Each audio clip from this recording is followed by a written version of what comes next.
ओम साई राम। मेरे बच्चों, मैंने तुम्हें कल रात रोते हुए सुना है। मैंने तुम्हारे दर्द को महसूस किया है। तुम्हें लगता है कि मैं तुम्हें भूल गया हूँ? बिल्कुल भी नहीं। मैं तुम्हें कभी नहीं भूल सकता। मैं तुम्हारे अच्छा वक्त देख रही हूँ। बस इंतज़ार करो मेरे बच्चों।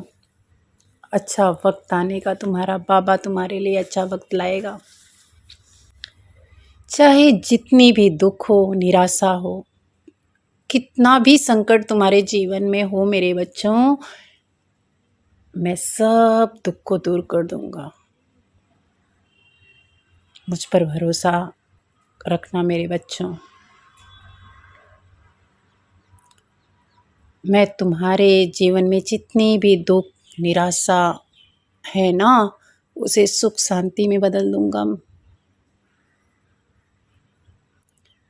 अपनी आस्था मुझ पर बनाए रखना, अपना विश्वास मुझ पर रखना, श्रद्धा सबूरी।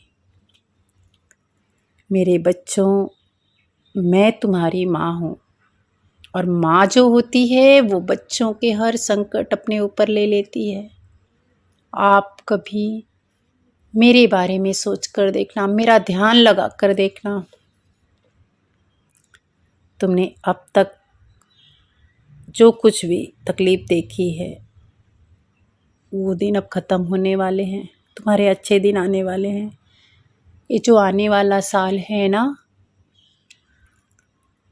मैंने तुम्हारे लिए बहुत कुछ प्लान करके रखा है उस आने वाले कल के लिए। आने वाला साल तुम्हारे लिए बहुत सारी खुशियाँ लाएगा, बहुत सारी खुशियाँ लाएगा। इतनी खुशियाँ कि जितनी खुशियों का तुमने कभी कल्पना भी नहीं किया होगा। बहुत सारे अपॉर्चुनिटी तुम्हारे जीवन में आने वाले हैं और वो अपॉर्चुनिटी तुम्हें खुद ढूंढ कर निकालेंगे। तुम्हें ढूंढने की भी ज़रूरत नहीं रखेगी। बस अपने बाबा पर विश्वास रखना। आज तुम्हारा बाबा तुमसे ये वादा करता है कि तुम्हारे साथ हर एक मुश्किल घड़ी में तुम्हारे साथ खड़ा है। ओम साई राम। बाबा कहते हैं कि लालच करना बंद करो। मैं जितना देता हूँ ना, मैं तुम्हारे लिए बहुत बेस्ट प्लान करके देता हूँ। मेरे कई बच्चे हैं जो मेरे इन चीज़ों से नाखुश रहते हैं। उन्हें मैं आज एक देता हूँ तो उनको दो की चाहत होती है। अगर मैं तुमको एक देता हूँ तो एक के पीछे भी कुछ राज होता है, उसको संभालना सीखो। लेकिन आपकी चाहत बढ़ते ही जाती है। आपको सब्र नहीं होता है, आपको और चाहिए रहता है। बाबा कहते हैं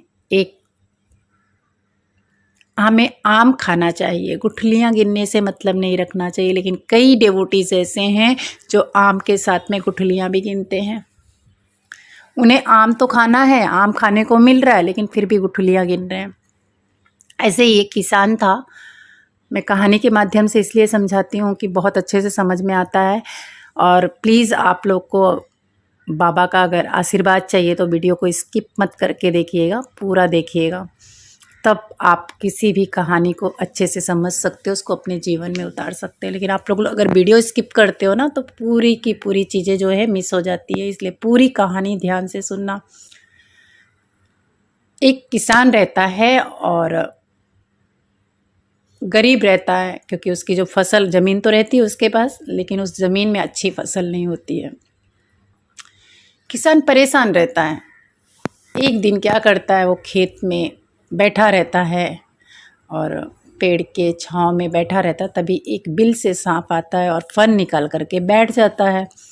उस सांप को देख के उसके मन में ख्याल आता है, इस सांप की वजह से ही मेरी खेती जो है बर्बाद हो रही है।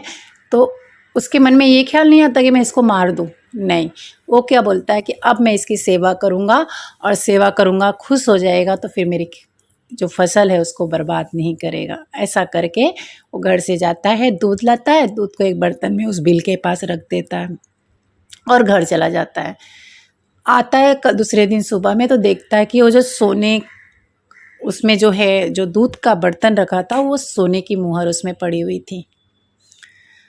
वो सोने की मोहर घर पे लेके जाता है, धीरे धीरे कई मोहर जमा हो जाती है, उसकी फसल भी अच्छी होने लगती है, लेकिन उसके मन में लालच नहीं आता। वो डेली अपना रूटीन करते रहता है, दूध लाता है, बिल के पास रखता है, दूसरे दिन फिर से वो सोने की मोहर जो बनी रहती है उसको लेके चला जाता है।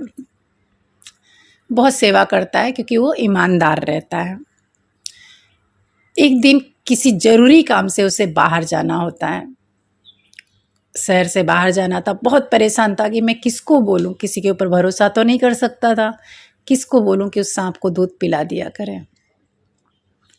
बहुत सोच विचार करने पे उसको अपने लड़के का ध्यान आता है। अपने लड़के को बोलता है कि मैं तो जा रहा हूँ और ऐसा ऐसा कर देना। लड़का भी वही करता है, जाता है, दूध रख के चला आता है, दूसरे दिन उसे सोने की मुहर मिल जाती है, घर पे लाता है। लेकिन लड़का जो है उसके मन में ख्याल आता है कि ये जो सांप है, ये सोने की मुहर, इस ज़मीन में ज़रूर बहुत सारी मुहर पड़ी होगी, इसलिए ये सांप रोज़ हमें एक देख के जाता है। क्यों ना हम इस सांप को ही मार के इस ज़मीन को पूरा अपना लें।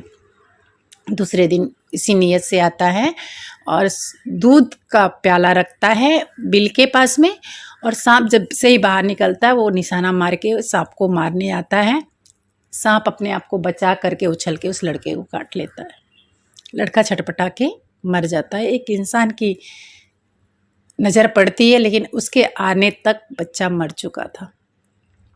इस खबर की जानकारी जब उसके पिता को हुई तो उसे उतना तकलीफ नहीं हुआ। बोला कि जैसे मेरे बेटे ने किया था उसकी सज़ा मिली। यानी कि इस कहानी से हमें यही पता चलता है कि जितना बाबा ने दिया है, जितना भगवान ने हमें दिया है, उसी में शांति रखो। लेकिन हम क्या करते हैं, आम तो खाते ही खाते हैं, लेकिन गुठलियाँ भी गिनने लगते हैं। जबकि आम खाओ, गुठलियाँ मत गिनो, पेड़ मत गिनो, लेकिन आप लोग वो भी करते हो। तो बाबा का इस संदेश के माध्यम से यही कहना चाहते हैं कि लालच मत करो। बाबा ने जितना दिया है, मैंने जितना दिया है तुम्हें, उसी में संतुष्ट रहो। मैंने तुम्हारे फ्यूचर को बहुत बेस्ट प्लान करके रखा है, लेकिन तुम जो है उसको बर्बाद कर देते हो, उसका आनंद नहीं लेते हो। लेकिन अपने जीवन में बहुत सारी तरक्की चाहने के चक्कर में तुम अपने आप को और बिजी कर देते हो। जैसे कि दुर्योधन था, उसने क्या किया, चालाकी से कौरवों का राज, पांडवों का राज जो है वो ले लिया।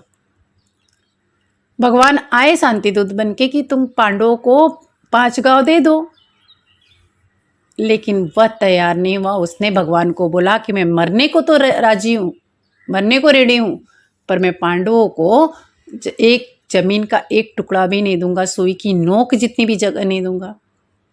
आखिर में क्या हुआ, युद्ध हुआ। आज दुर्योधन का एक वंश भी नहीं चल रहा है, एक वंश भी नहीं बचा।